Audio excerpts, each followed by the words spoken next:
Draymond has a message for all of us. Listen to Draymond Green at the press conference Sunday.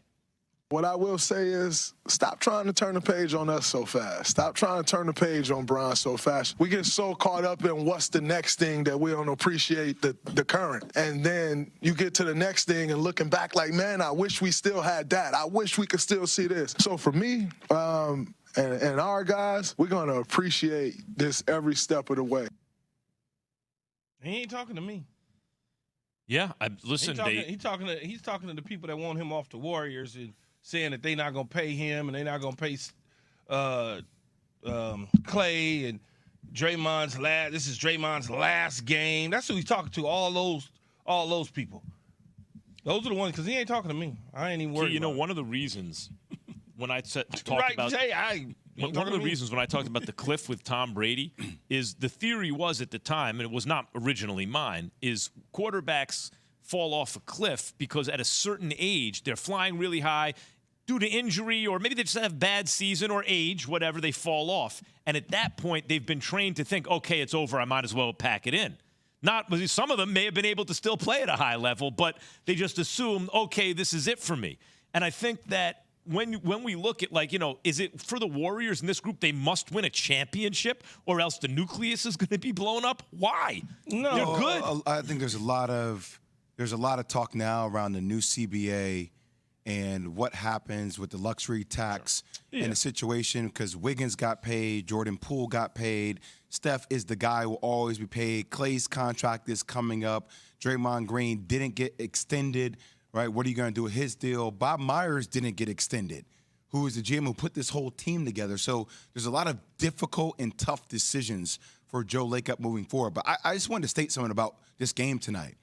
We have two of the greatest players in our generation, two top 10 players to ever play this game.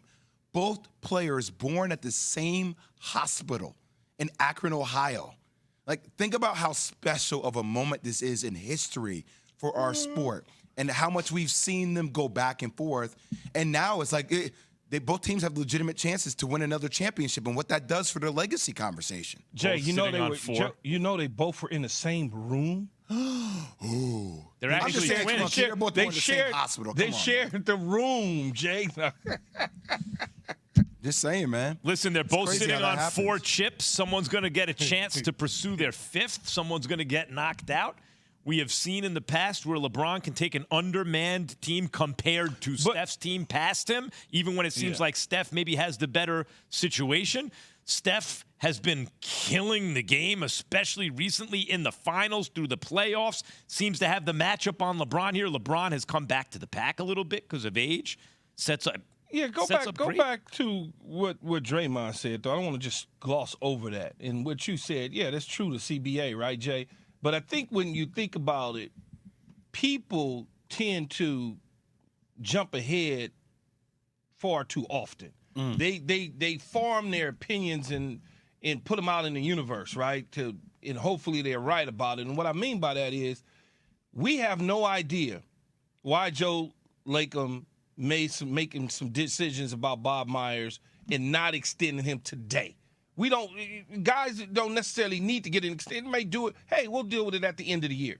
Same thing with Draymond. We don't know. All we know is that they did it with everybody else. He happened to sucker punch a teammate. He didn't get an extension. The teammate got an extension. So we automatically assume that they're not going to extend him. But maybe that extension is not $40 million a year. Maybe he takes a hometown discount because he wants to stay with a club and keep winning. Same thing with Clay. Clay wants to be maxed out, but at some point, maybe Clay sits down with them and he says, okay, I'll shave a little bit off to stay with you guys, and I know the salary cap situation. So that's why I'm always a what-if guy or a, hold on, man, just wait and see. Let it play itself out. Yeah, but again, Key, to me, that's what we use as players as motivation, right? The reality is that at the end of the day, what do people try to do? They try to break up dynasties. Dynasties win so much you want to see them fail. You want to pluck the best players off a team that's doing well. I want to get back to you, Max, real quick, because I wasn't part of First Take or anything like that, or even talking to you about the Tom Brady thing, but what did you see? Because you may be seeing the same thing as Steph Curry to fall off the cliff. No. What did you see in Tom Brady? Nothing at all. That was nothing at all. That was the point. What I did was looked at the history of football. And what I saw was, and I noticed this with Brett Favre. So I said the same thing about Peyton Manning at the time, and everyone was, "Oh, you're crazy," because Peyton can play till he's 50, because he had like 50 touchdowns or something close to it when he was 39 or something. But you looked at the history of football, and at a certain age, it was like 41. So you was really just looking at the age. 100% said no one has ever done this before. But the interesting thing is, it's not like a steady decline. What seemed to happen was, man, they're better than ever. Look at Favre. He can play forever. Look at him with the Jays. Still got the – and then right off the cliff. Peyton Manning, Brett Favre. But Brett Favre didn't go off the cliff. He led the Minnesota Vikings in the NFC Championship game and threw an ill-advised throw, something he's done his entire career that got picked. And then at that point, it was like, whatever. But he didn't fall off the cliff. Yeah, but that's part of it. He was not quite the same, Key. Dude. He was throwing more interceptions. Like he's been throwing interceptions in a league that wasn't throwing it. Yeah, but the league stopped throwing them as much, and he was still throwing them. But he never changed. It's a good point. But that's part of the cliff, is that it's not always real, but the quarterback thinks it's real, so they retire. Like that was part of the formula. Most quarterbacks that retire can't play anymore at all. Then the reason I ask you that is because when you're looking at a guy like Tom Brady, don't look at the age. And the reason I bring this up is because don't look at the age of Steph Curry. Don't look at the age. Steph Curry's what, 35, Jay, 36? He's 35. Yeah. 35. Don't look at that age because he's got about 5 more years to go. Steph, I agree. It might. Who knows how long he can go? Because he changed the geometry of basketball. Basket's way up there. Sport selects out for height for that reason, right? But Steph basically is like, well, what if? Because why take a deep three when the 3-point, you don't get an extra point for it? You might as well make it a higher percentage shot. But why not? If I can hit the deep three just as well as I can hit the nearer three, it's not about getting the extra point. It's about getting the extra space. Now, how high the basket is doesn't matter anymore because I'm shooting in space, right? There's not always someone in front of me, and now all my teammates are too because it takes longer to get to them, right? So who knows how long Steph can do this? To the breaking up of the team thing, though, I really want to get to this, and I know people want to talk 888 say ESPN. This is a Branch Rickey thing. Branch Rickey, who invented the farm system, part of Jackie Robinson breaking the color barrier in baseball, the Dodgers GM, famously said, trade him a year too early instead of a year too late. And because he was so good at that, I think the sports world has followed suit since then. Wait a minute. If we think we're getting near it, let's not wait until the value's gone. Let's move them now. Let's move on now. But sometimes a year too early means you miss a championship. And sometimes maybe it's 3 years too early. Well, the Jets traded me way too early. But got two firsts. Number one, 2018, when you guys won the chip and you beat the Cleveland Cavs, you didn't shake Tristan Thompson's hand. And you made fun of him afterwards. Like, you made fun of him afterwards in a post-game interview, like, while you guys are celebrating the parade. Like, I ain't shaking his hand. Why? So you didn't do that. So now you're asking somebody to give you respect for something that you didn't do to somebody else. Interesting. Secondly, the overall arching point about shaking hands in general. If we're doing intramural sports, if you're going to your kid's game who's 7 years old, or if you're maybe in high school, fine. You're in college, you're in the pros, why do I have to force you to shake anybody's hand after a game? Is that supposed to show sportsmanship? Yes. But Max, if we're about sportsmanship, then force them to shake hands throughout the regular season. Because NBA players don't shake hands in the regular season. The game's over. Everybody goes to their locker room. This explains why you never shake my hands after I beat you in a debate. So now all of a sudden it's playoff time, Key. It's like, well, you didn't shake my hand. I don't respect you as an opponent. Get out of here, man. Can we slow down for 1 sec? First of all, if you would listen, hold on 1 sec. Key, Dre said afterwards he left the court, sat by his locker, and realized this doesn't feel right. So Dre knows he had to make a choice after the fact to go back and do what he considers the right thing. He can't act surprised that other people also have the same reaction. So because Sabonis didn't face that moment of truth at his locker like Dre did and then go back out, he's mad at Sabonis? It doesn't make sense to me. Well, here's what I would say.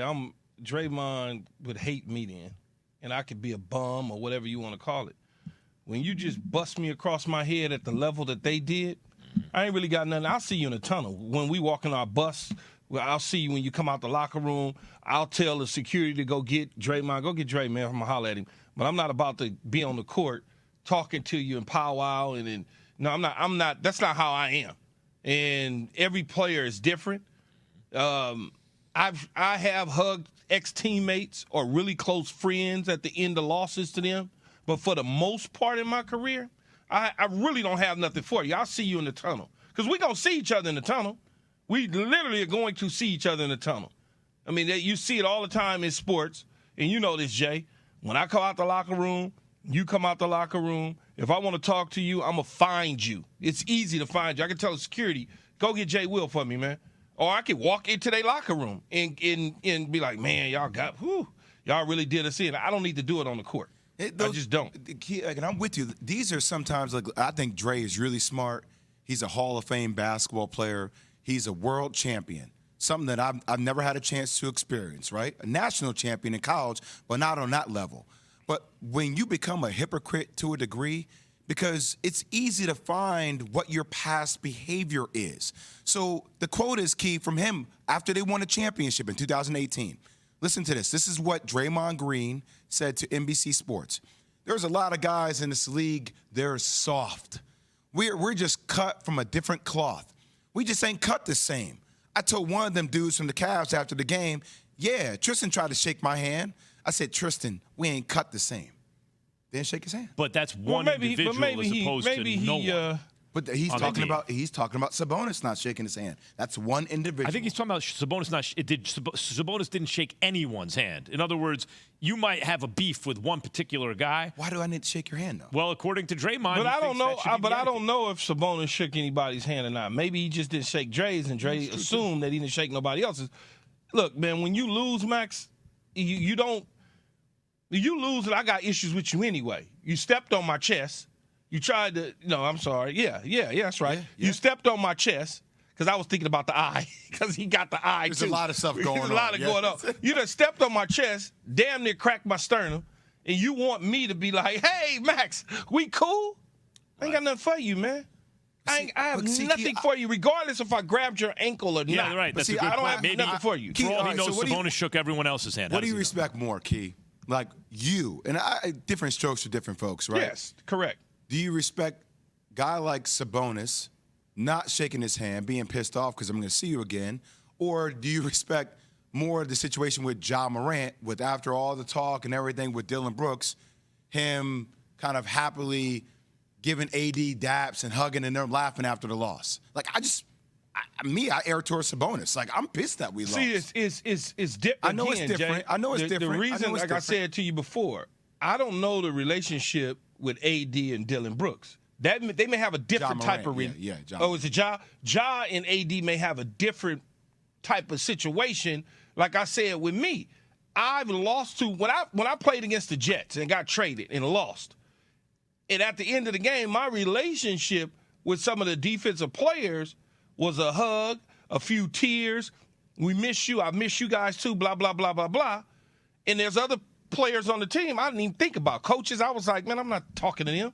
Yeah. So it's different. Different feel. It's different. When I hear we want all the smoke, we can run up the chimney, to me, that line fits more Sacramento than it actually does Memphis.